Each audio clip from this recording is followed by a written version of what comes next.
Assalamualaikum warahmatullahi taala wabarakatuh. Perkenalkan, nama saya Yenisti Komalia, NPM 219100420068. PPT ini untuk memenuhi tugas individu mata kuliah belajar dan pembelajaran.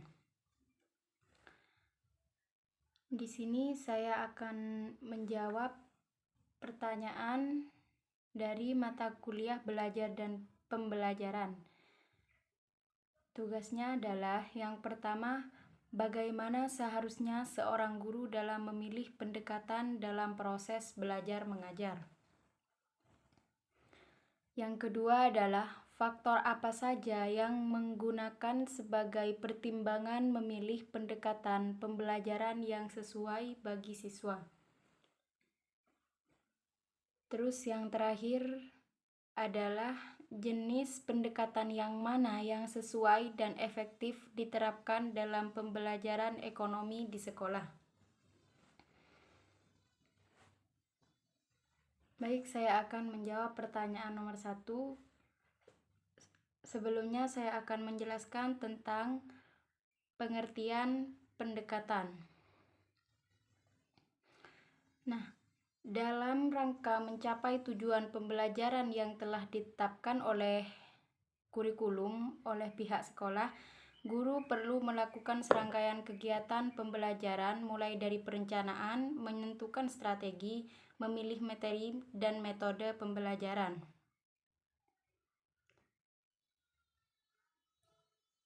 Nah, di sini pendekatan yang pertama adalah pendekatan lingkungan.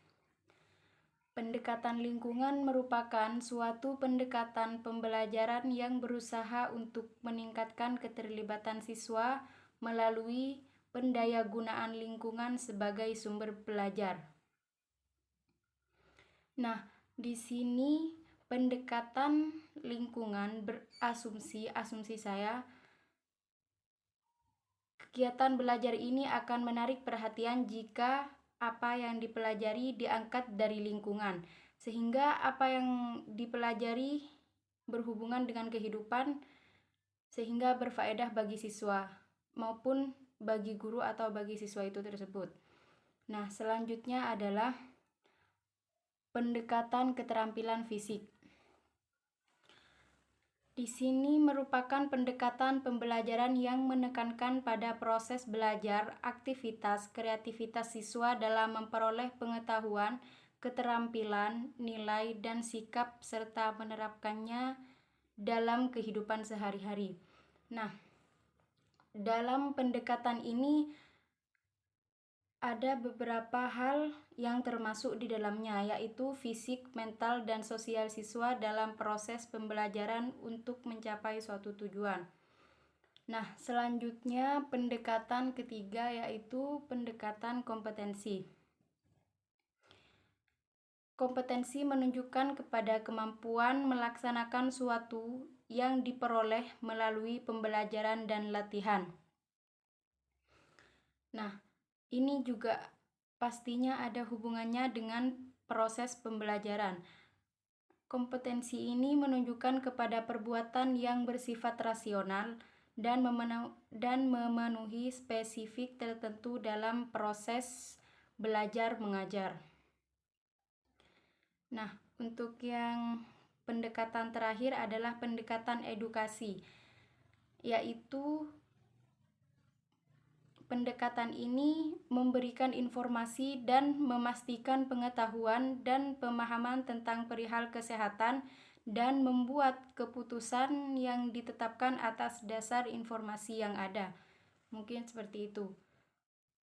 Untuk pertanyaan selanjutnya adalah faktor apa saja yang digunakan sebagai pertimbangan memilih pendekatan pembelajaran yang sesuai bagi siswa?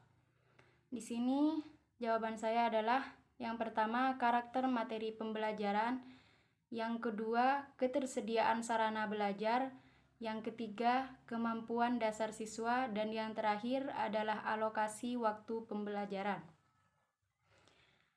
Saya jelaskan yang pertama dulu, yaitu karakter materi pembelajaran.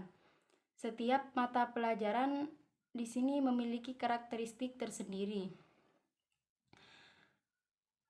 sehingga perlu disampaikan kepada siswa dengan menggunakan metode-metode tertentu, termasuk di dalamnya tujuan pembelajaran yang hendak dicapai dari materi pelajaran tersebut.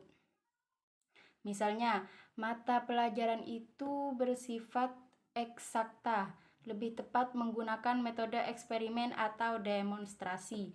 Nah, untuk yang jawaban saya nomor 2 adalah ketersediaan sarana belajar. Di sini misalnya alat. Sarana dan media yang tersedia di sekolah sangat mempengaruhi penggunaan metode pembelajaran. Nah, metode eksperimen atau demonstrasi tidak mungkin digunakan jika menunjang metode tersebut tidak tersedia. Mungkin seperti itu. Nah, untuk nomor 3 yaitu kemampuan dasar siswa. Kemampuan dasar siswa di sekolah pedesaan berbeda dengan kemampuan sekolah di perkotaan. Ini menjadi pertimbangan guru ya dalam memilih metode pembelajaran.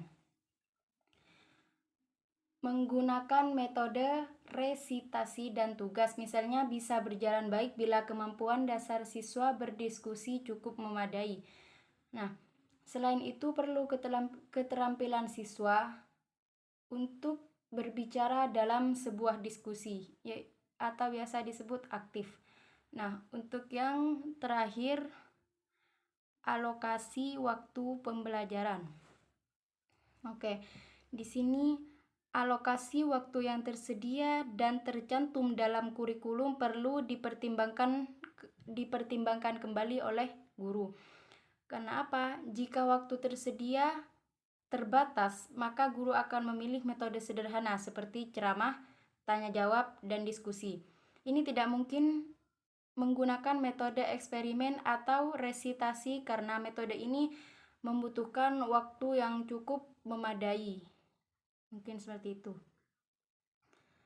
Nah, untuk yang pertanyaan terakhir adalah jenis pendekatan yang mana yang sesuai dan efektif diterapkan dalam pembelajaran ekonomi di sekolah. Mungkin di sini yang saya ketahui adalah metode pembelajaran Mikmek.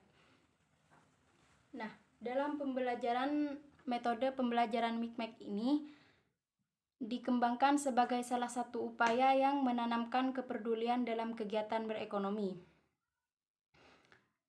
Nah, model ini menggunakan simulasi dan permainan sebagai basis utamanya.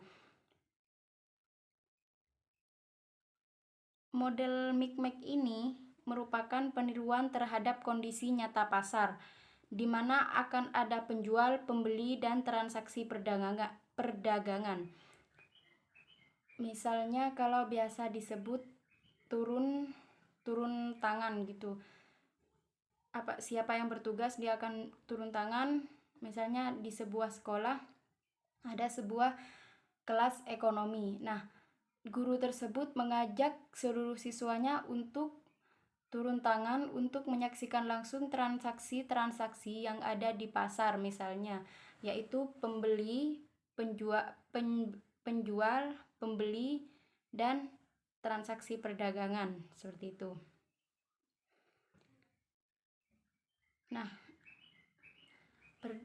berdasarkan beberapa artikel yang saya baca, diketahui bahwa Mikmek dapat meningkatkan hasil belajar dari 21% pratindakan menjadi 38% peserta didik yang tuntas belajar secara pasca tindakan. Nah, sudah terbukti ya bahwa metode Mikmek ini sangatlah berpengaruh dalam mengembangkan suatu pemikiran dari siswa. Mungkin seperti itu.